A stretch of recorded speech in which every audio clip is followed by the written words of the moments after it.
Karimnagar two town SI Chandrashekar భార్య దివ్య ఆత్మహత్య చేసుకుంది. కరీంనగర్లోని ఇంట్లో నిన్న గన్నేరు పప్పు దంచుకొని తాగడంతో ఆమె తీవ్ర అస్వస్థతకు గురైంది.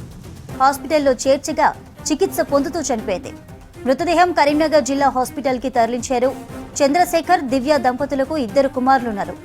తీవ్రమైన కడుపు నొప్పితోనే దివ్య సూసైడ్ చేసుకున్నట్లు బంధువులు చెబుతున్నారు. Karimnagar two town SI Chandrashekar భార్య దివ్య ఆత్మహత్య చేసుకుంది. కరీంనగర్లోని ఇంట్లో నిన్న గన్నేరు పప్పు దంచుకొని తాగడంతో ఆమె తీవ్ర అస్వస్థతకు గురయ్యారు. హాస్పిటల్లో చేర్చగా చికిత్స పొందుతూ చనిపోయింది. మృతదేహం కరీంనగర్ జిల్లా హాస్పిటల్కి తరలించారు. చంద్రశేఖర్, దివ్య దంపతులకు 2 కుమారులు ఉన్నారు. తీవ్రమైన కడుపు నొప్పితోనే దివ్య సూసైడ్ చేసుకున్నట్లు బంధువులు చెబుతున్నారు.